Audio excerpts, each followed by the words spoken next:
Senate book. Next, on Lectures in History, Vassar College professor Rebecca Edwards teaches a class about the differences between 19th century political parties and their views on gender roles, racial equality, and family dynamics. She describes the transition from a patriarchal family unit before the Civil War to a Reconstruction-era ideal of a nuclear family comprised of a husband as breadwinner and a wife in charge of the domestic sphere. Her class is about an hour and 10 minutes. All right, welcome everybody. A little bit of a different class today. All right, so what we're going to talk about today is the legal and political landscape of the family from the Revolution to the Civil War. So we're going to do a little review here at the beginning of a few things that we have worked on, and then we're going to try to pull them all together. We've essentially talked about two family models that were that sort of competed with each other in the 19th century. The first being the model of the patriarchal family, which goes way back in law and is based on coverture, right? The idea that once a woman marries, that she's legally covered by her husband, that he is the person for the marriage, and that in some ways, some crimes, a married woman could not actually be prosecuted for because they were really her husband's responsibility if she was engaged in petty theft or something of that sort. The problem of breach of the peace was the husband's problem, the head of the household, because he was supposed to control all his dependents. Needless to say, he had a different relationship with his wife than a relationship of dependency with his children or with his apprentices or with enslaved people in the household, but he was the household authority. And that was the most important aspect of the family. So what we've traced in the first part of this course is the rise of a new, different model of the family. It's not exactly an opposite of the patriarchal family, but it's a modification of the patriarchal family. It comes from the American Revolution. And we talked about Susan Klepp's work on how there's a political aspect to the rise of domesticity, that the rise of the republic means you need civic virtue, and every citizen needs to be able to be informed and to vote. And so there's a role for women in Republican motherhood, in helping to cultivate the right values in young people, particularly young men, so that boys will grow up to be good citizens. So you have that political aspect. And you also have an economic aspect as families, particularly in the middle class, begin to invest more in each child. So the model for womanhood, for motherhood, becomes not increased fertility, not fecundity, but when mothers are celebrated for nurturance and for their ability to sort of cultivate the conscience in each child.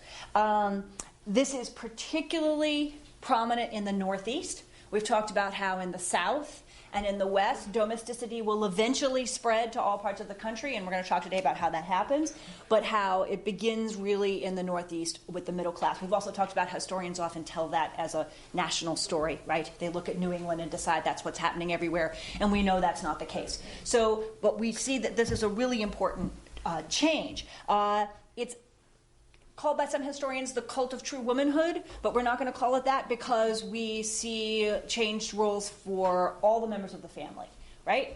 As opposed to the patriarchal family, the domestic family, or what we might call the capital R romantic family, would include a kind of golden age of childhood, right? The idea that childhood is a time of innocence and a time of play and a time when the child should be sheltered. Not that children are little adults who begin work and sort of begin acclimating themselves to adult life very early, but that childhood is a kind of special period that's set apart.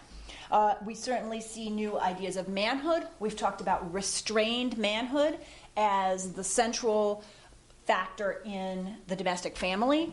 The idea that the ideal husband and father defers to the moral influence of his wife and the mother in the family, that he recognizes the mother as perhaps better Christian, more moral, more sexually pure, and defers to her. And we talked about this being an unstable idea because obviously men hold the power. Legally, patriarchy hasn't quite changed, but on the other hand, women are recognized for their purity and their piety. And also this goes along with a model of female passionlessness, right? So we have two models here. We have domesticity, or the romantic family, with all these new roles for men and women, and we have the patriarchal family, and we have them somewhat in tension with each other across the course of the 19th century. Before we try to map this onto political parties, which is what we're going to do today, we want to talk about some sort of outliers, right? We've got what April Haynes introduced us to as libertine republicanism, or maybe in an older form, rake culture or sporting culture, right? So this is not legally sanctioned. We may see it as antithetical to women's rights because it involves sexual violence against women. It involves sexual exploitation of women, but outside the legal bounds of the patriarchal family, right? And we see this being particularly visible in urban areas, and particularly there's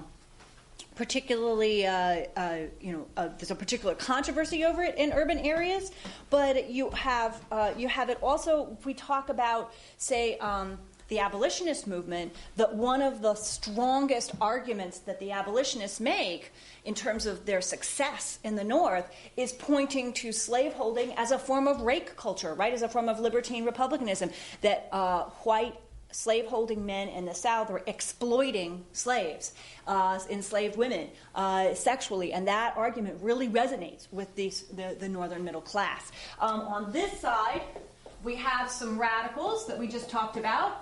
The anti-slavery movement arises out of a sense of domesticity and related values. And then you also have women's rights. And before we keep going, we want to say again that although women's rights advocates were interested in suffrage, they wanted voting rights, their primary focus in the 19th century was on coverture.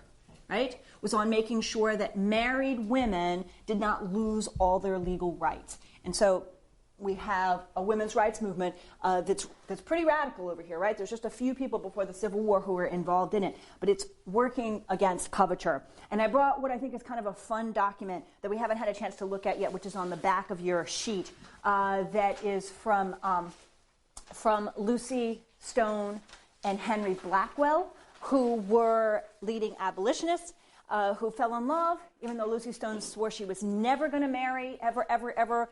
She changed her mind, and she married Henry Blackwell. But under the agreement they reached about getting married, and they had a long and productive marriage and partnership politically and otherwise, when they got married in 1855, they issued a marriage protest. And this became kind of a fashion among people who were very active in the anti-slavery cause. And it was basically saying, we're getting married because we love each other, but we reject coverture, right? Henry Blackwell said that he absolutely refused to recognize any law that gave him custody of his wife's person, or exclusive control or guardianship of their children, or ownership of her property, or of the products of her industry. And so they say they protested against the whole system by which the legal existence of the wife is suspended during marriage, right? In other words, they're just attacking coverture. So they use their wedding as an opportunity to protest coverture. And they are sort of pioneers in this, but then some other people do it as well. And I think there's very few things that could show more dramatically how much abolitionists and women's rights advocates, who are very closely overlapping groups, are focused on coverture, right, as the central thing that they want to overturn. Okay, now we're going to try to map this that we've worked on for this semester onto politics, party politics.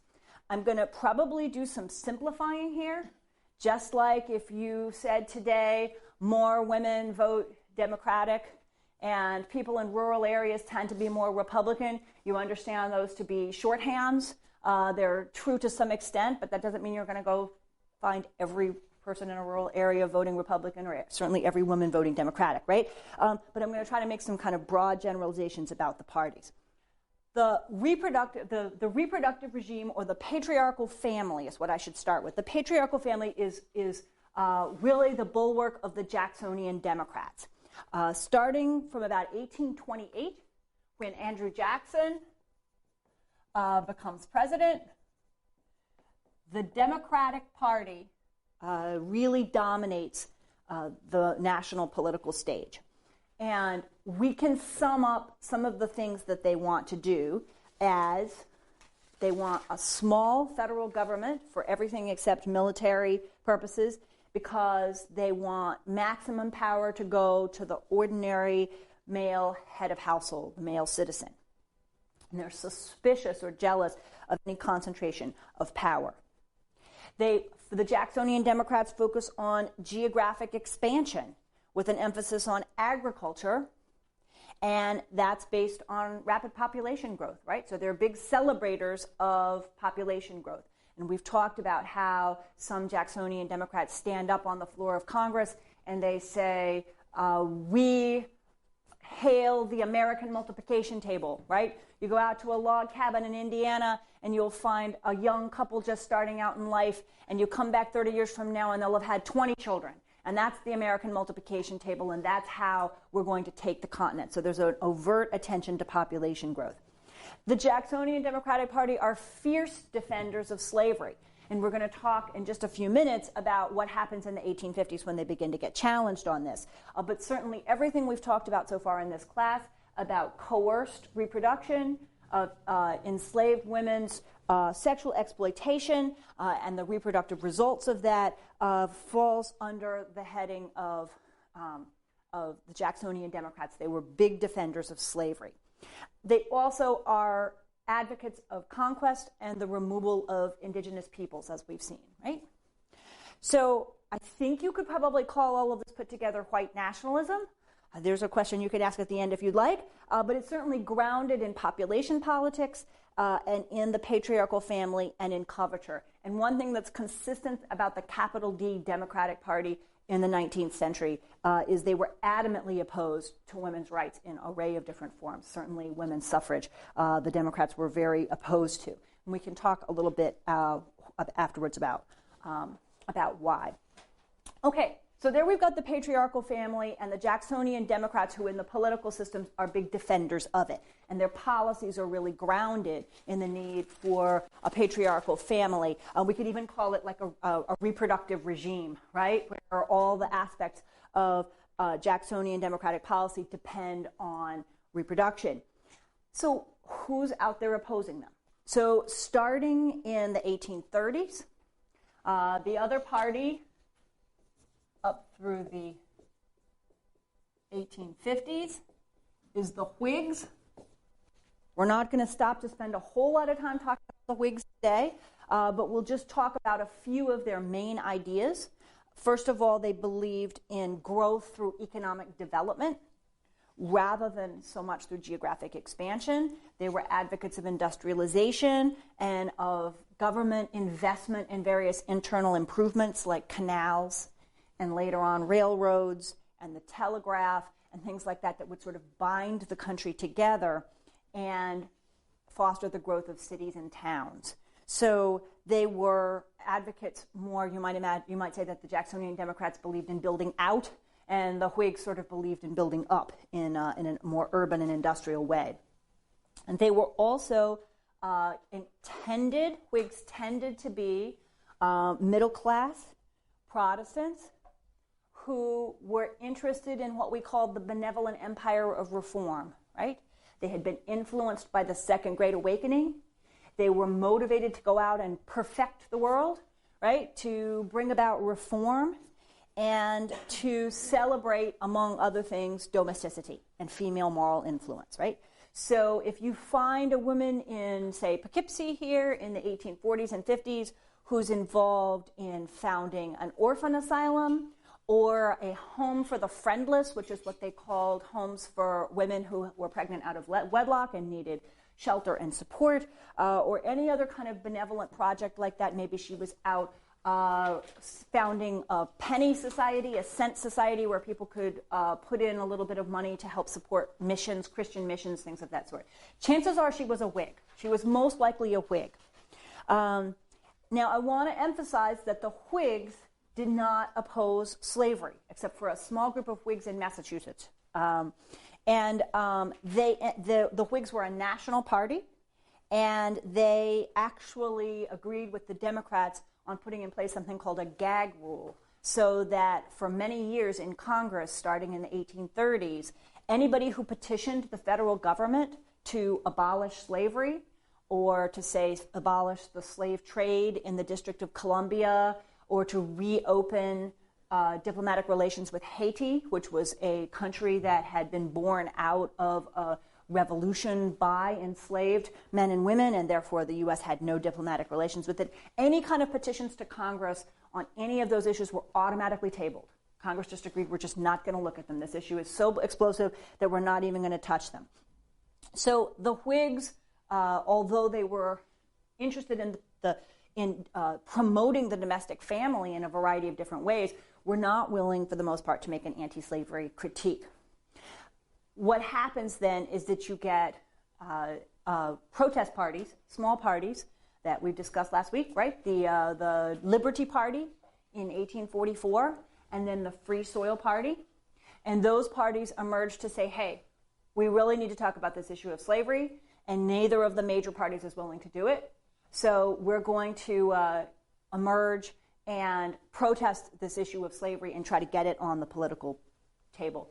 The political historian Richard Hofstadter famously said that the purpose of third parties in the American political system is to sting and die. They're like bees. They sting and die. And we can see that maybe the party, the Liberty Party and the Free Soil Party, kind of stung the Whigs, and maybe the sting was fatal since the Whig Party disappeared, but they managed to, one way or another, get the issue on the table of slavery. So by the 1850s, you see the rise of the Republican Party. And so the Whigs disappear, and after about the Republicans run their first national platform in 1856, their first presidential candidate in 1856, that they're emerging through the 1850s. And they take a different tack. Unlike the Whigs, they are a regional party. There's never really much of any Republican Party in the South before the Civil War. It's entirely based in the Northeast, New England, the Mid-Atlantic states, the Midwest. And it's not an abolitionist party. I want to be clear that the Republicans were not advocating the abolition of slavery. They said, look, the Constitution doesn't permit that. But they did critique slavery. They were critical of slavery. And many Republican politicians called for the ultimate extinction of slavery. They said we should try to contain it. We should not let it spread into the West. And we should try to see if we can limit it in different ways and ultimately see if we can get rid of slavery. The most famous Republican politician before Lincoln was actually a New Yorker, William Seward, who became Lincoln's Secretary of State later. And he famously said that there was a higher law than the Constitution, which caused huge protests, right, about, well, your job as a politician is to defend the Constitution. And he said, well, when we look at slavery, maybe we should be thinking about a higher law than the Constitution. That may be one of the reasons why Lincoln was nominated in 1860, rather than Seward, who really wanted the nomination, but he had said some things that were somewhat more controversial. So Democrats had long dominated the federal government, right? But by the 1850s, they see some of these issues gaining traction, particularly in the North. And they're really worried about becoming a sectional Southern party, and they're really worried about losing power. So a number of things happen in the 1850s that cause increasing polarization between the Democrats and the rising Republicans. And we're not going to talk about this at great length, but I'll give you a few quick moments here. So in 1850, the Democrats passed a new Fugitive Slave Act. People who were slaveholders in the South were very upset by not being able to recover what they called their human property, right, when people escaped to the North and liberated themselves from slavery. And so the federal government set up basically its own set of courts and said anybody who is accused of being a runaway slave in the North is not going to have habeas corpus under state laws. It's not going to be recognized. They're going to go to a special court, and the judges in those courts will be paid more, actually, if they choose to remand someone to slavery than they do if they free them. And the states have nothing to do with it. And this happens all over the North. There's a case here of John Bolding in Poughkeepsie. There's a famous case in Syracuse, other places where people who have escaped from the South and are living in the North are arrested and taken to these special federal courts and sent back to slavery unless abolitionists manage to liberate them before they're sent back south. And the northern states are outraged over this, partly as a matter of habeas corpus. So a lot of people who don't really care about slavery, a lot of people who do not care about human rights for enslaved people, nonetheless say, wait a minute, the federal government is going to come in here and it's going to tell New York that someone living in New York is denied habeas corpus?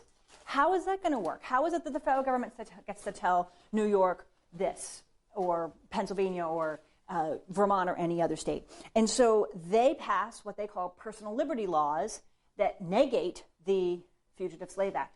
So we talk about states' rights being a Southern issue in the Civil War, but it should be clear that the states are just not agreeing with each other, right? Some of the northern states assert their states' rights against what they call the slave power, right?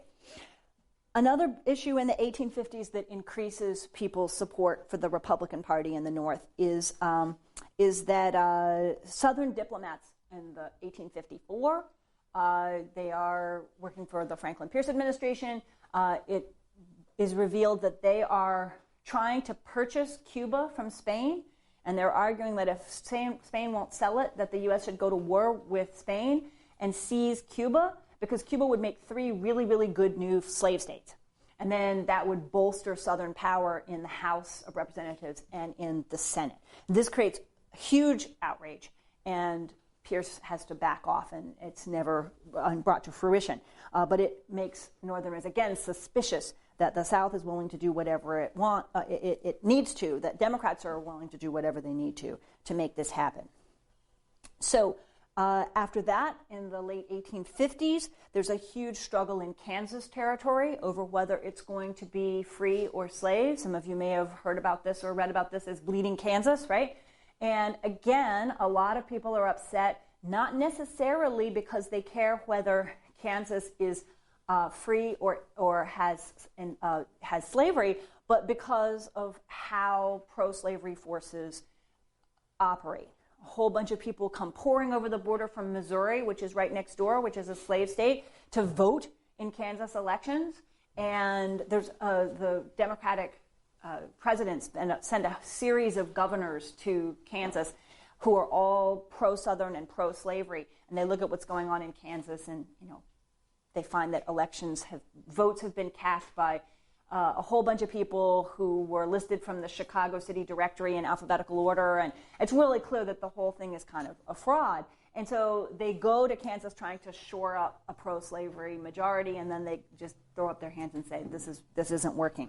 So again, the issues are about the structure of the political system. And then perhaps most infamously in 1857, in the Dred Scott decision, the Supreme Court tried to solve the political crisis as they saw it that was emerging over slavery, and they were actually secretly pressured by Democratic President James Buchanan to do this. And they said, Congress can't prohibit slavery in the territories. This can't be done. And again, the fact that this completely undermined past agreements about Congress being able to regulate slavery in the federal territories really caused a lot of distress and outrage in the North.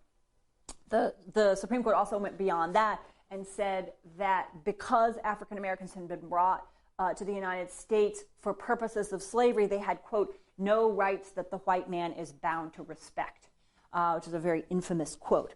So I want to emphasize again that the Republican Party was not made up primarily of abolitionists, but of people who were angry that they saw democracy being subverted. A lot of them viewed slavery with distaste. They were not happy about slavery. That was perfectly compatible with racism against blacks.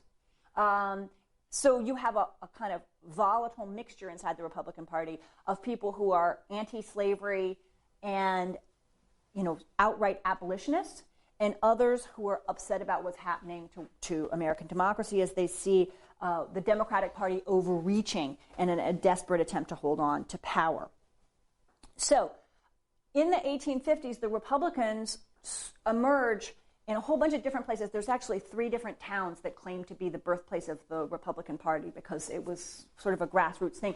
And the Republican Party didn't even have all one name because the Kansas-Nebraska Act was so much of an outrage to many Republicans. There were places where the emerging coalition was just called the Kansas-Nebraska Party, or was called the People's Party, or the Union Party. There's a whole bunch of different names. But what happens, and this is kind of extraordinary, is that the Republicans end up holding national power from about 1861 to 1874 in a way that pretty much no other political party ever has in American history. It's a unique moment that's worth sort of dwelling on, and I promise you I'm going to get back to domesticity. I've made a little detour, but I will get back to domesticity shortly. But when Lincoln is elected with northern votes, right? When the South, after the 1860 election says, look, Lincoln is a sectional president, they were correct. Lincoln wasn't even on the ballot in most of the former Confederate, and then most of the Confederate states, soon to be Confederate states. But the South then secedes, right? Well, if you can imagine, let's imagine then when Barack Obama was elected, 11 southern states had just left. All their congressmen had just said, we're leaving. Well, it created, obviously, a crisis that turned into the Civil War on one hand, but it also created a Congress and a political body that was unique, right? Because the South had left. And so the folks who were left in Congress look around at each other and sort of go, we're a really big majority right now. All our opponents just walked out and decided to create their own country. And so in the meantime, so what I want to focus on today is some of the things that the Republicans did. We're not going to talk about Antietam. We're not going to talk about Gettysburg. You can take my Civil War seminar and we can talk about those battles and about the military side of the Civil War, but about the political side of the Civil War. Because between 1861 and about 1874, when there's a big midterm elections, people never pay enough attention to midterm elections, but the 1874 election is a really, really big deal. And it closes off, I think it's the closing point for Reconstruction, because the Democrats make big gains in 1874 as a result of a big economic crash, panic. And so it's really impossible to imagine any further Reconstruction legislation happening after 1874. But during that period, the Republican Party is not only the majority party, they're the majority party with a whole bunch of their opponents gone, right? So they have a huge, kind of a supermajority. And so here are some of the things that they do. Like one of the things they take from the Whigs is an emphasis on economic development.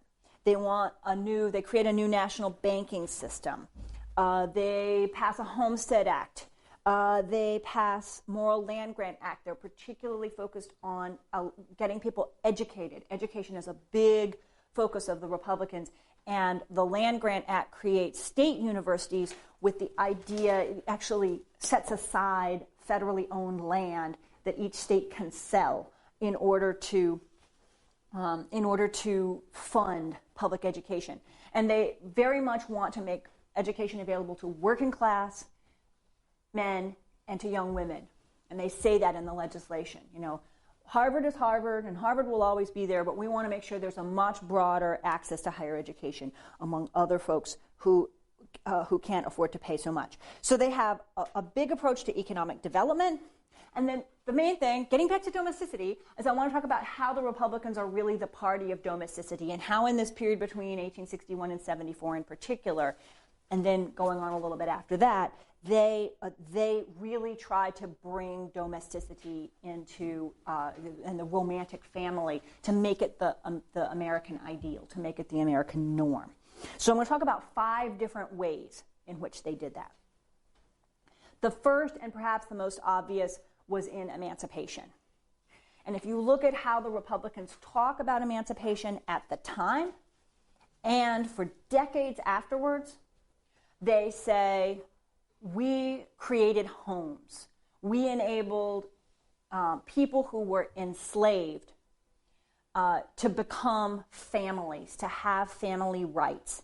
As I think President Benjamin Harrison says in the late 1880s, he stands up and says, the Republican Party turned millions of slave pens into homes, right? And so as they talk about what emancipation means, they talk a lot about family, which makes a lot of sense since the abolitionist arguments pre-Civil War were focused on how slavery destroyed the family, right, and made it impossible for people to maintain their family bonds and just, and how destructive slavery was to the family. And so when the Republican Party, which of course wasn't really abolitionist before the Civil War, but then during the Civil War kind of discovers abolition as the kind of key goal of the war, they really celebrate the family.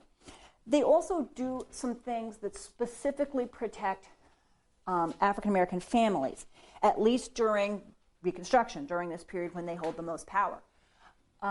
Interestingly, the Freedmen's Bureau, which exists from 1865 to 1872, so from the end of the Civil War, 1865, up to 1872, sort of a peak period of Reconstruction, the federal government creates something called the Freedmen's Bureau.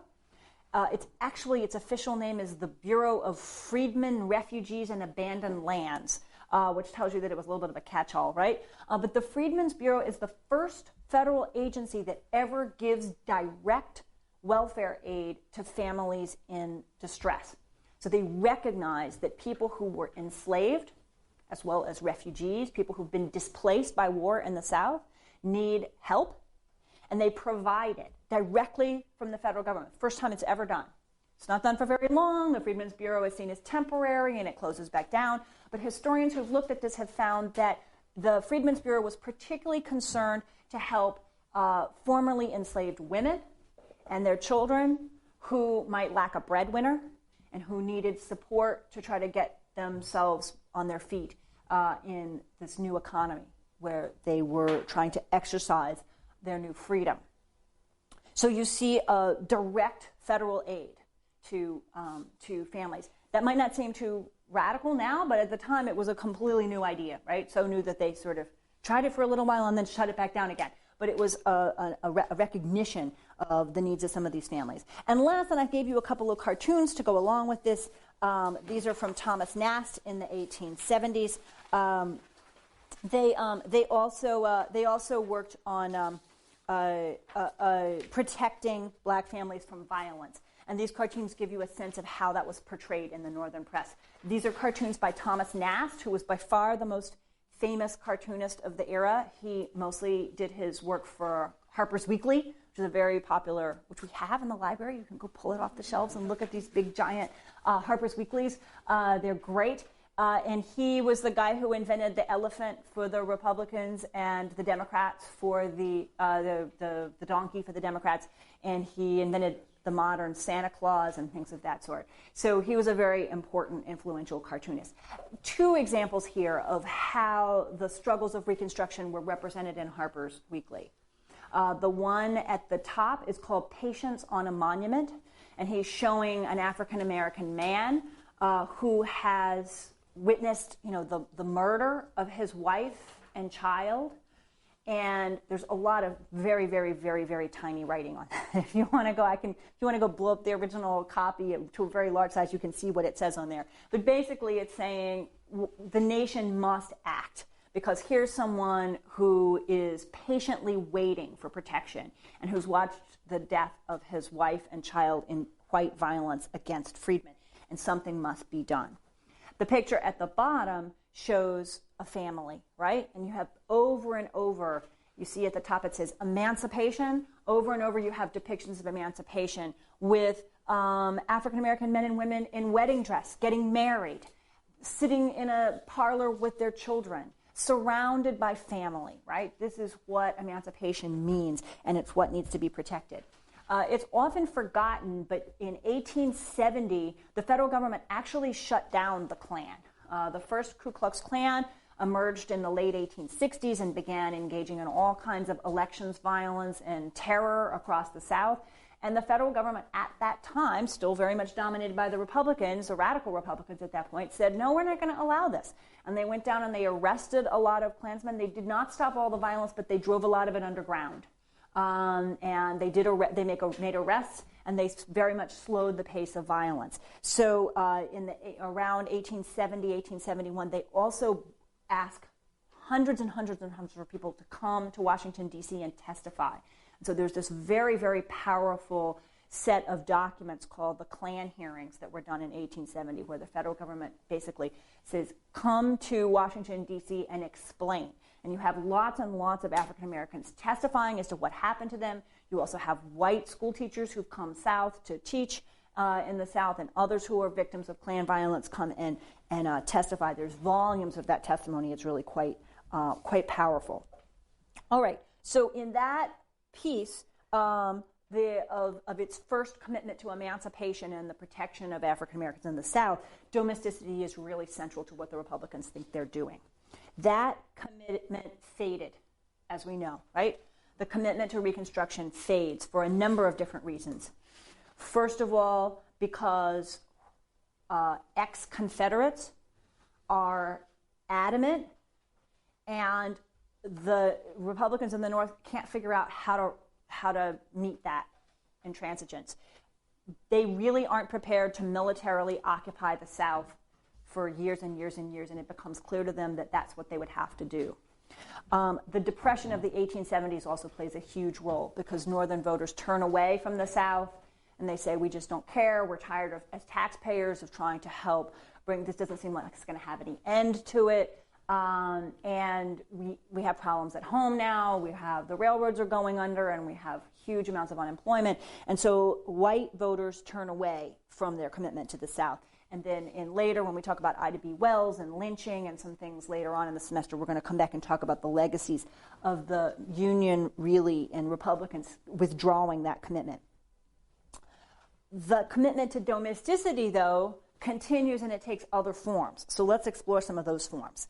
Emancipation being the first of the 5 areas I want to talk about. The second one is economic policy.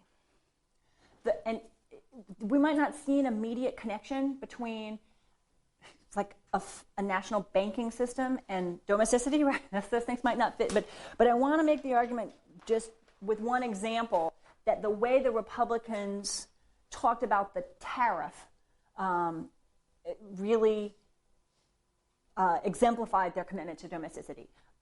This is going to seem weird, right? But let me talk about the tariff for just a second first.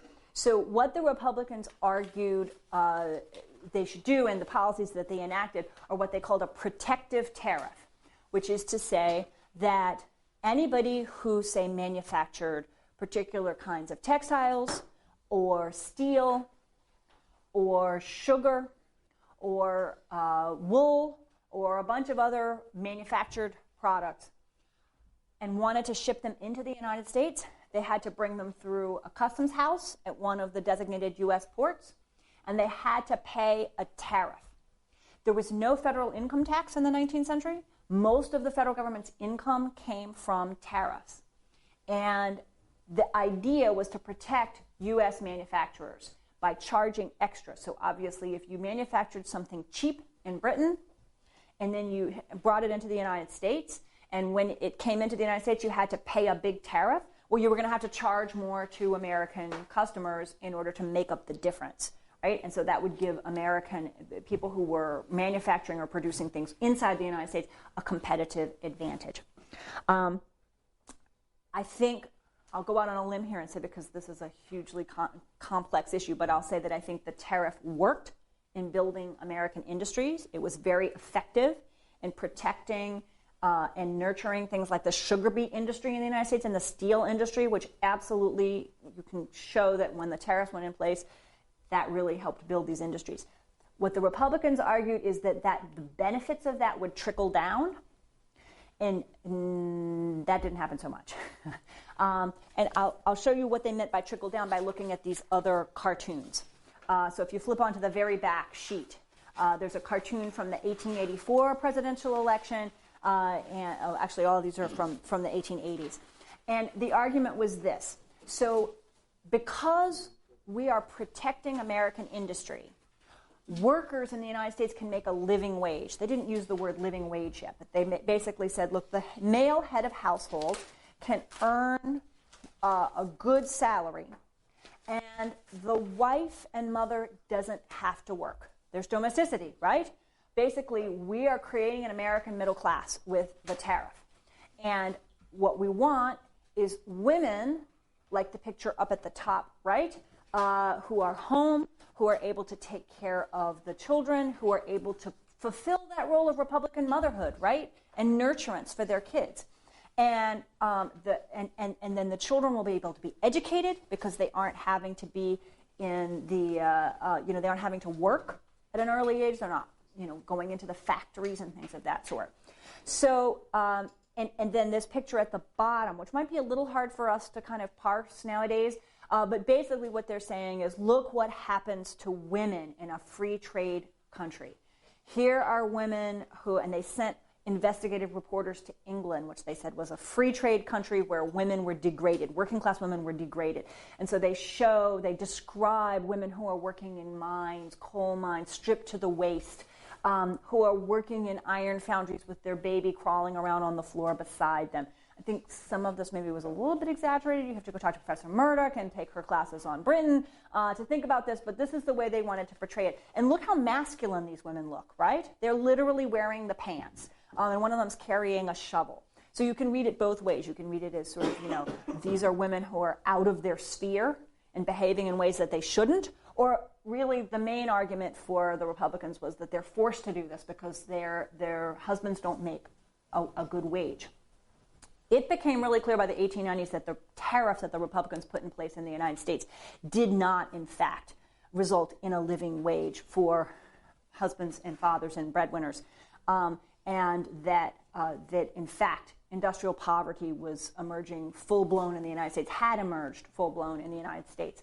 But during the peak period of the Republicans' arguments for domesticity in the 1870s and 1880s, this is what they say about the tariff, right? This is their economic policy is based on this belief that the goal is to protect and nurture and create domestic families and to enable men and women to fulfill their proper roles.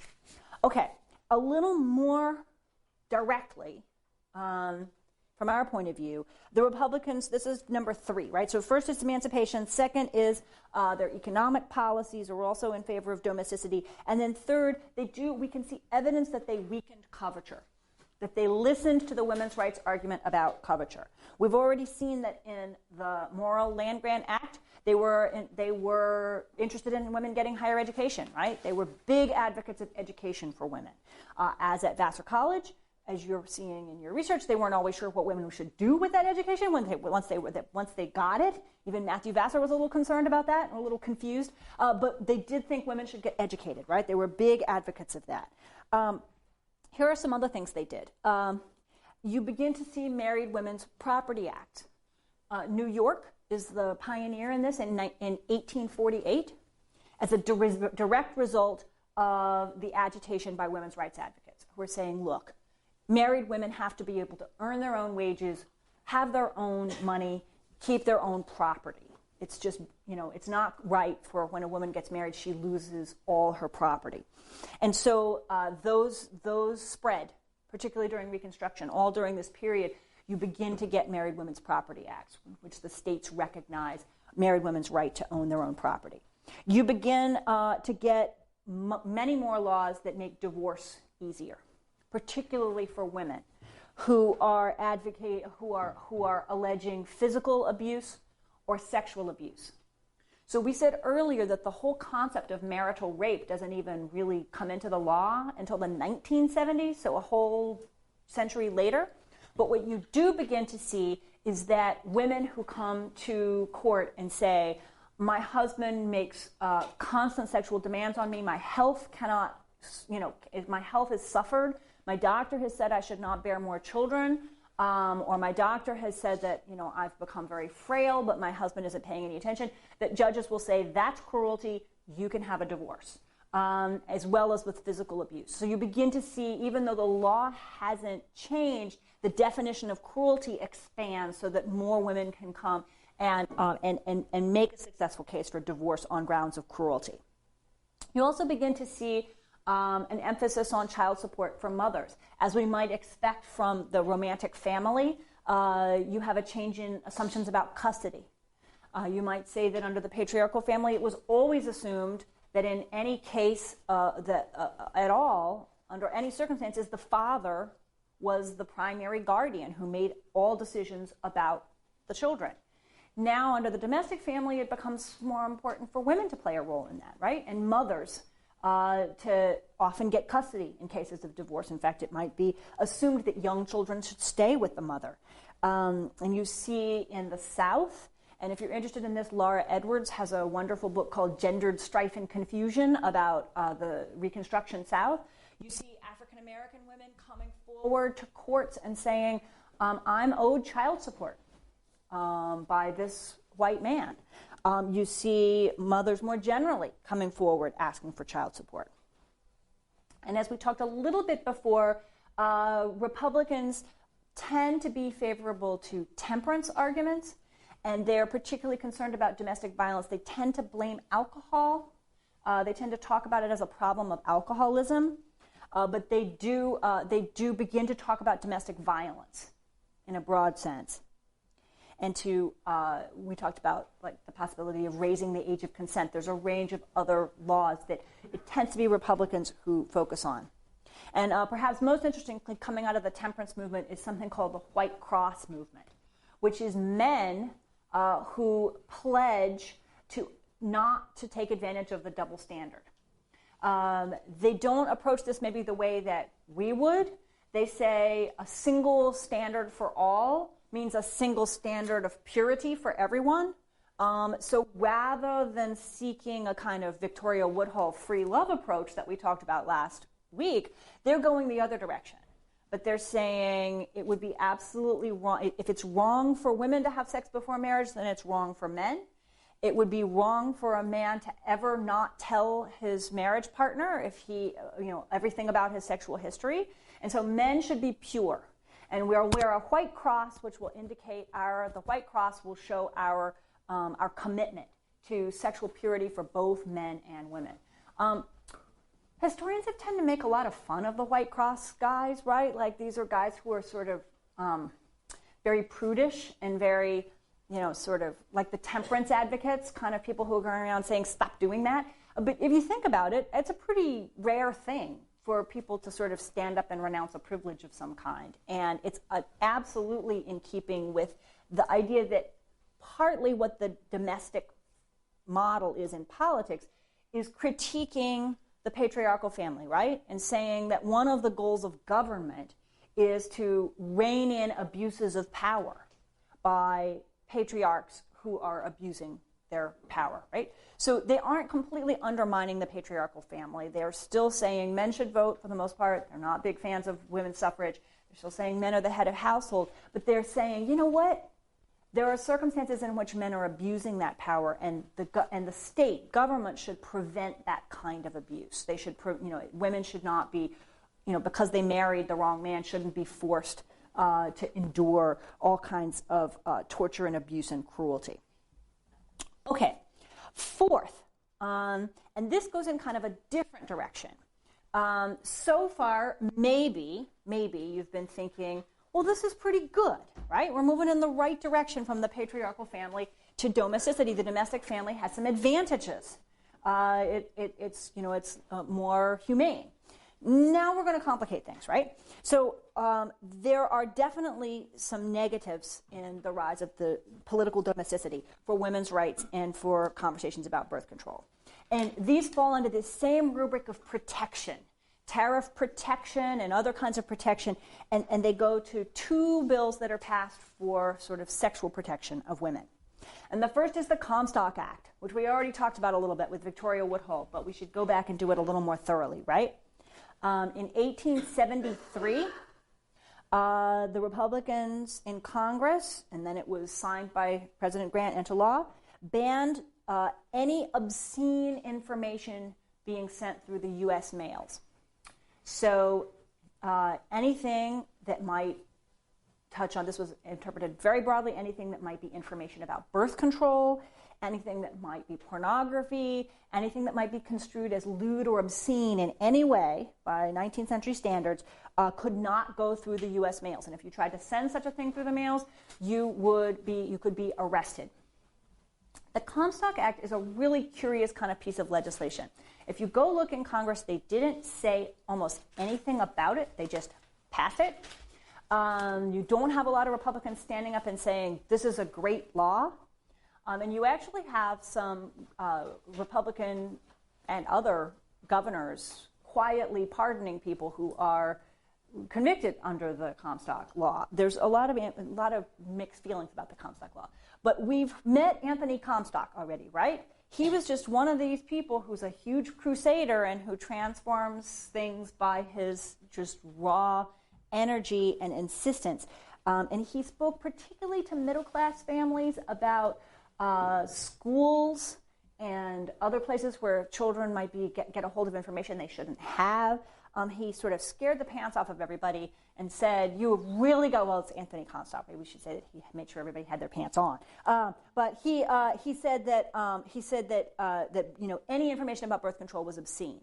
And in the wake of the Comstock bill, one reason we know this wasn't just a fluke is that most states passed what were called Little Comstock Act. And some of those were even more draconian. And they prevented publishing of obscene information as well as transporting it through the mails. And so overall, what you have is a tightening, a severe tightening of information around any of these subjects. Now, I will, Comstock's hounded different free love advocates. Victoria Woodhull was only the first that we talked about last week. Much more successfully, he went after some of her successors. There was a guy named Ezra Haywood who ran a radical newspaper and who was one of Comstock's kind of main nemeses. He and his wife Angela Haywood actually ran a newspaper together. And Haywood hated Anthony Comstock so much that he invented a form of birth control which was a vaginal syringe of the kind we've been talking about before for vaginal douching, which was one of the popular, go down to the drugstore and get something that, they thought would be very acidic or very base and would kill sperm. Anyway, he called it the Comstock syringe in honor of Anthony Comstock. And he advertised it in his radical newspaper that you could purchase a Comstock syringe. Comstock tried several times to get Haywood convicted. And he either couldn't get convicted, this was in Massachusetts, he couldn't get convictions, or he would get convictions and then he would get pardoned or and sentence would be reduced. But by 1890, he actually managed to get a jury to convict Ezra Haywood and sentence him to hard labor in prison, and it broke Ezra Haywood's health. He spent several years in prison with his wife, keeping the newspaper going on her own and raising their kids on her own. And when he came out, his health was broken, and he died in 1893.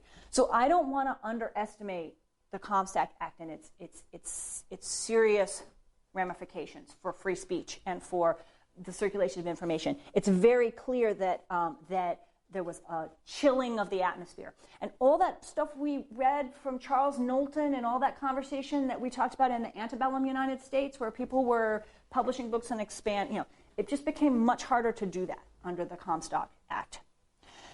On the other hand, it's pretty clear that Comstock did not actually succeed in getting people to no longer practice birth control. The birth control industry flourished. It just went underground. And so really when Margaret Sanger comes along at the end of this class and we talk about the emergence of a modern birth control movement, they're not confronting a situation where nobody uses birth control. They are responding to a situation in which millions of Americans use birth control, but nobody talks about it, right? Because that's the situation that the Comstock Act creates. And I'll do a little detour here to explain one of the great ironies, which is that right after the Comstock Act was passed in 1873, a whole bunch of new products come on the market as a result of what historians call the rubber revolution. So, and this goes to Charles Goodyear, who's the Goodyear tire guy. So in the 1840s, he was experimenting with rubber, and he accidentally dropped sulfur on it, and he sort of invented the process that we now call vulcanizing rubber, which means that when you drop sulfur on it, it gets more pliable and soft. And so all of a sudden, he patented this, and he had this vehicle for making modern things with modern rubber, right? Well, you can see where this is going, right? First, he makes all kinds of hot water bottles and everything like that. But by the 1870s, and particularly the 1880s, many of the contraceptives that we recognize now come into existence because of vulcanized rubber, including what we would call a cervical cap. They call them French caps often. Diaphragms. There are modern, more or less modern rubber diaphragms, and condoms, right? We talked about how condoms had been made out of fish skins and things like that, but they were expensive and they didn't necessarily work that well. And so now you have the foundations for the creation of the Trojan company, right? You have condoms, you have diaphragms, you have cervical caps. And you also, they also create IUDs with combinations of rubber and copper. With telegraph wires, copper is a big deal in late 19th century. You get copper more cheaply and accessibly too. So all of these are things you can put in a little box and you can mail to somebody, right? They're relatively cheap all of a sudden. They're accessible and they're pretty reliable, relatively reliable compared to things that were available before. And so what ends up happening is, and Andrea Tone's book, Devices and Desires, has some great stuff on this if you're interested. People, particularly in the garment district in New York City, where they used rubber, vulcanized rubber for dress shields, right, that they would put in the front of dresses to give it a smooth line. So there was a lot of vulcanized rubber kind of sitting around that was pretty easy to get, and you could just go down and say, "Hi, I'm making dresses," and then you could buy and take home a lot of rubber.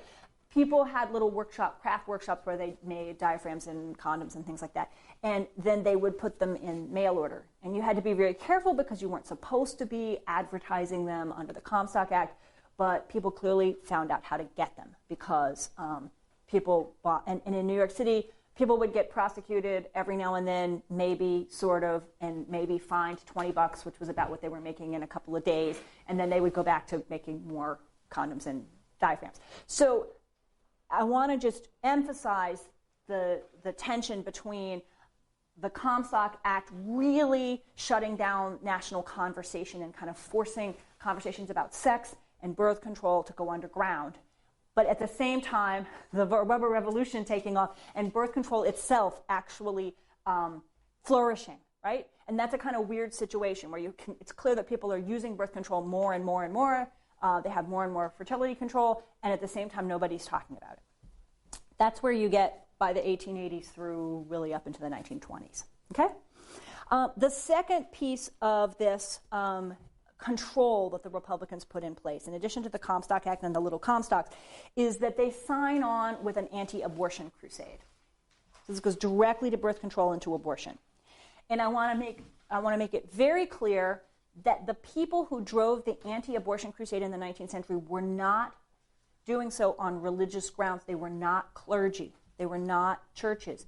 They were doctors.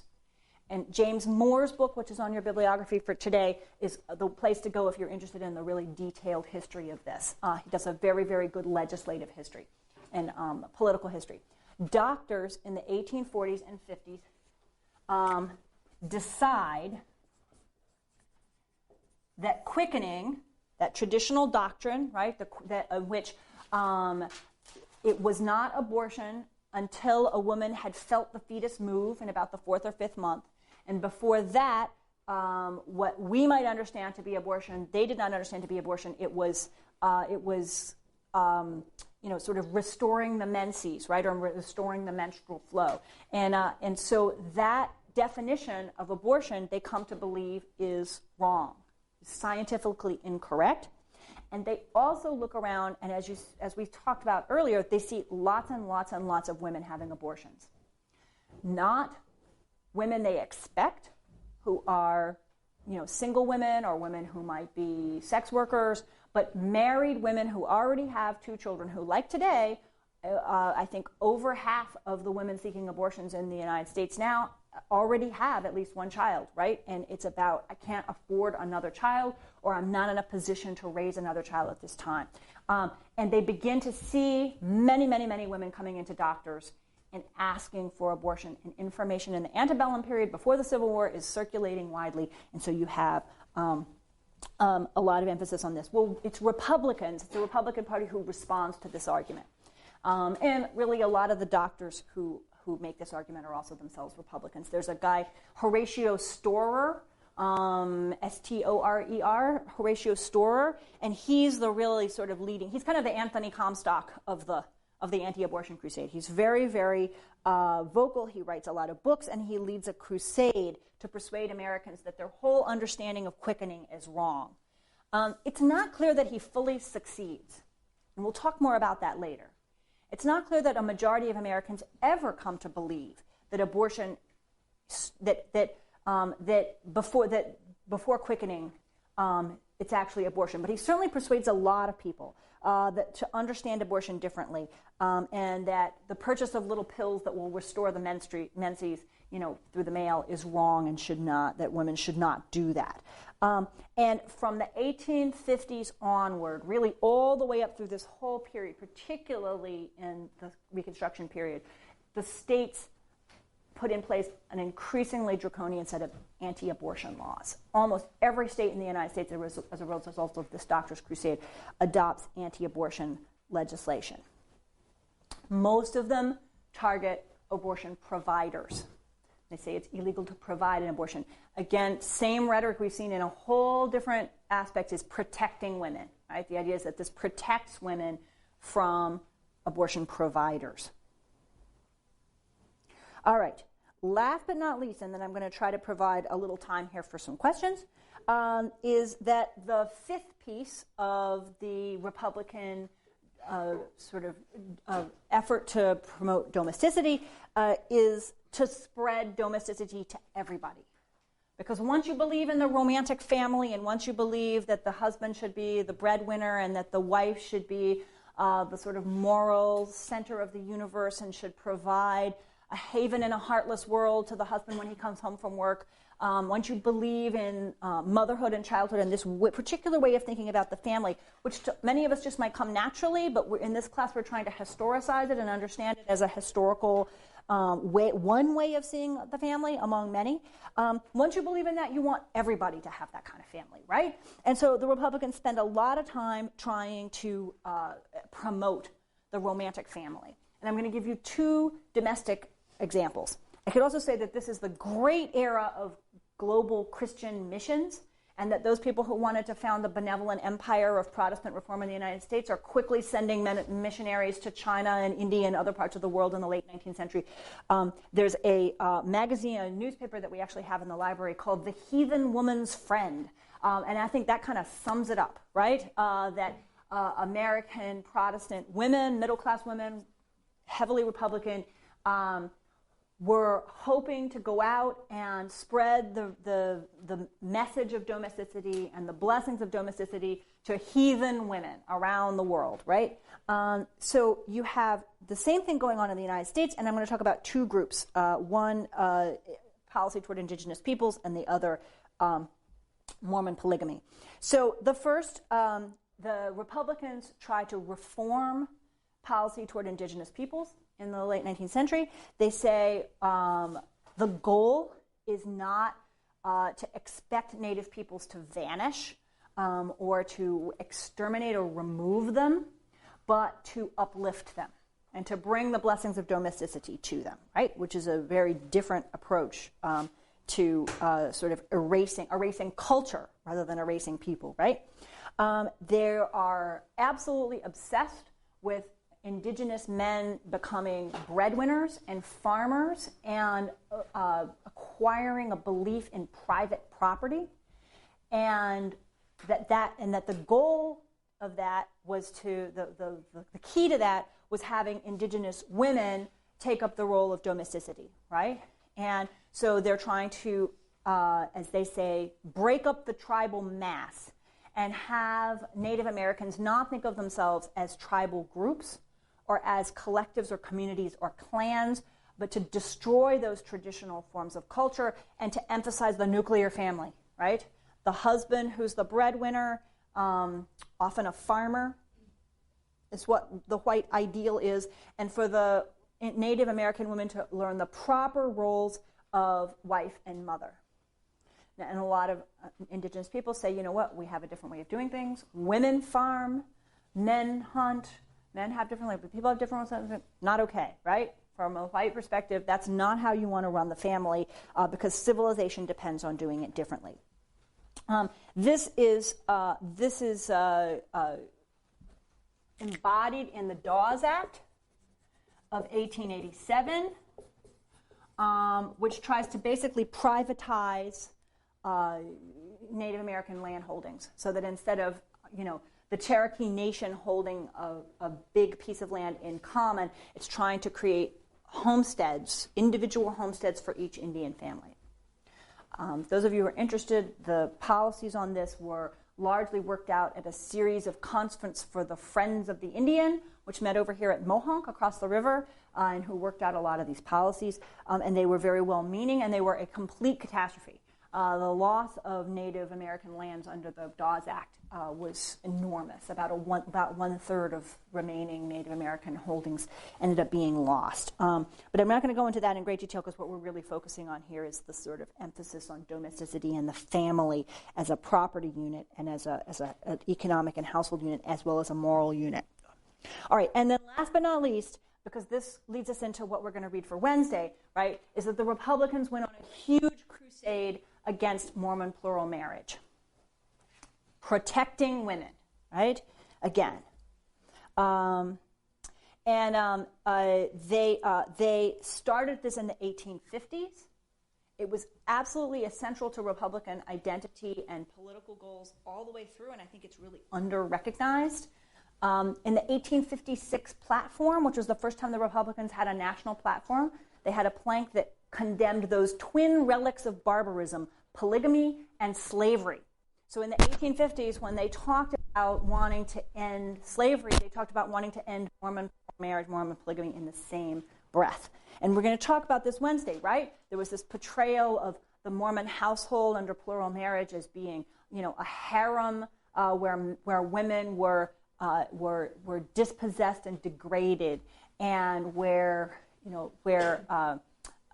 all kinds of sort of Oriental stereotypes are deployed. For those of you who studied Orientalism, about the Mormon man as a kind of illegitimate head of household.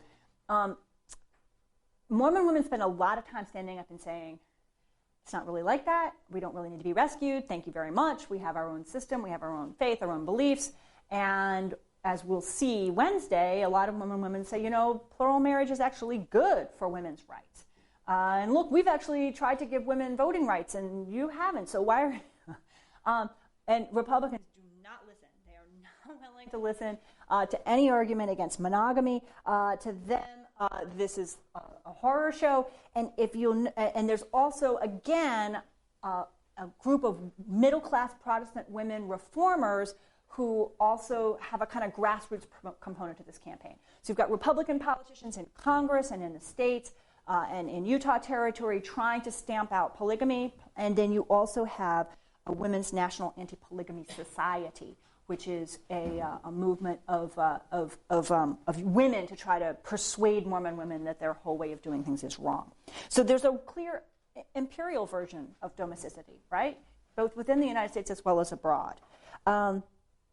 So just to sum up here, we're looking at two big eras. Before the Civil War, the Democrats really dominated national politics with an emphasis on the patriarchal family and policies of continental expansion and displacement of native peoples and slavery, all of which are dependent on kind of a reproductive regime under the patriarchal family model. Then I've tried to narrate really quickly today. We sort of zoomed through the Civil War, right, and Reconstruction. thinking about how those look from this particular angle. And the Republican Party really becomes the agent of domesticity in national politics. And I've tried to suggest today that that wasn't just because it was rhetoric, right? They're not just sort of saying that they support the domestic family. It's really embedded in their policies, and what they think they're doing is the civilizing mission as it unfolds in the United States is very much about the support for the domestic family. The parties, as we leave them in the 1880s, don't look, in some ways they look a little bit like the parties today, but there's been a lot of change. So later in the class, we'll also come back and talk about how the Republicans and Democrats switched roles in the 20th century, and which ways they did switch roles and which ways they haven't switched roles. But this really gives you a sense of what the major fights were over what we might call family values politics in the 19th century. Now, did everybody manage to hang on to questions? People have questions? Anything you'd like to go back to and talk about a little bit more?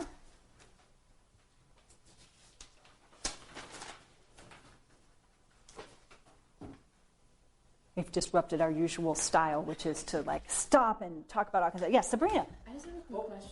Yes, sorry. Yes. Oh, okay. I just have a quick question. So you mentioned that with the rubber technology, rubber revolution, yeah. Yeah, the rubber revolution. IUDs were created, which was kind of surprising. With rubber and copper, were they safe or popular back then?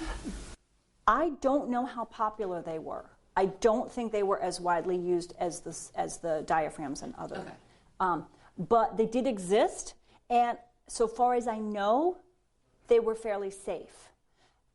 I don't know that much about it. Andrea Tone has maybe more in her book about it, and we could explore further. But they were recognized, and they did begin to be used.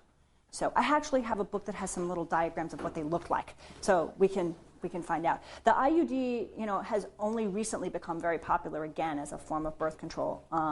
It's sort of, and I don't know that much about its early history, except I can point you to some pictures, and we can maybe go explore the sources and figure out what we can find out from there. Anybody else? Yeah, Julie.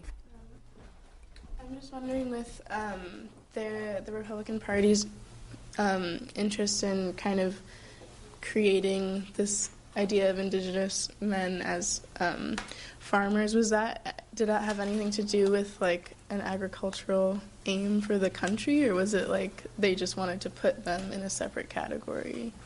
It's a really good question. So I think in the Homestead Act, they were also wanting to encourage white farming families to go out. So I don't want to say that the Democrats were the only ones who were pro-farmer, right? Because the Republicans, right? So anybody in American politics who's ever been against the family farm, right? I think in particular in looking at indigenous peoples, and there's some very interesting stuff on economic policies toward African Americans in the South, too. There's a kind of nostalgia, and I think it goes along with a kind of racism in which there was a belief in sort of stages of racial development. There's a wonderful chapter I can point you to in Philip Deloria's book, Indians in Unexpected Places, where he has a great chapter called I Want to Ride in Geronimo's Cadillac. And he talks about how difficult it was for white Americans in the 1910s and 20s to get used to the idea that Native Americans could drive cars and wanted cars. And there was just this sense that, no, they aren't really at that racial stage of development yet, right? They should, and I think the same thing goes with, you should become a farmer, and then you should become a blacksmith, and then maybe there's a kind of racism there that's sort of assumed, and you see the same thing in the South. It's we should have African American men become blacksmiths. Well, blacksmiths were out, and it's that's I don't know, that's like somebody teaching someone, how to fix a typewriter today. It's that's based on nostalgia, right? Or on a racialized way of thinking that we want them to do less. They're not ready for the sort of cutting edge of the economy or whatever.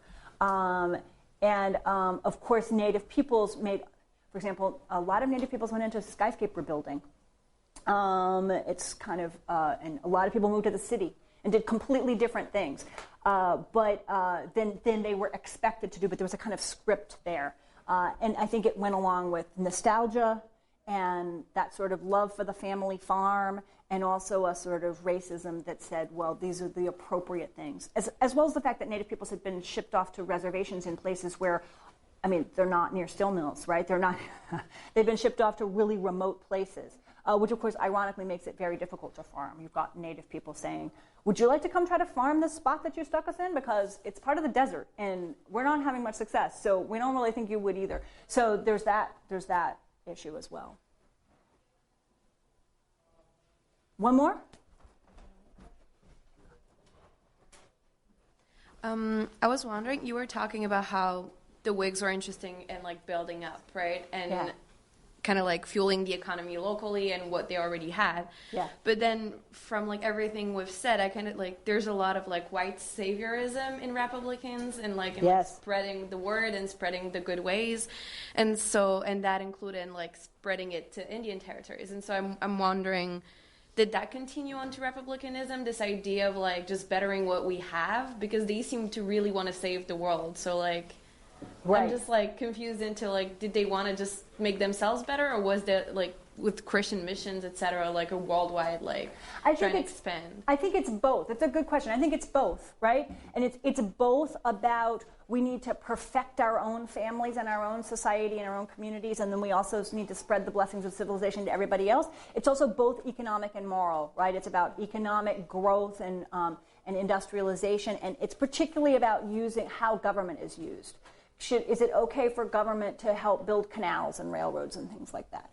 Or should government stay out of the economy? And the Whigs and the Republicans are big advocates of government having an active role. You can see similarities today in arguments over, like, should government help foster green energy infrastructure or things of that sort, right? It's that kind of a debate. What role should government play in bringing about new technologies? So, and that goes hands in hand with this, yes. Absolutely. What did you call it? It's a good name. White saviorism. White saviorism, exactly. Right. That's, the heart of a lot of this kind of argument about the family. Okay. Thank you, everybody. And I will see you Wednesday, and we will talk about Mormon plural marriage from a bunch of different perspectives, okay?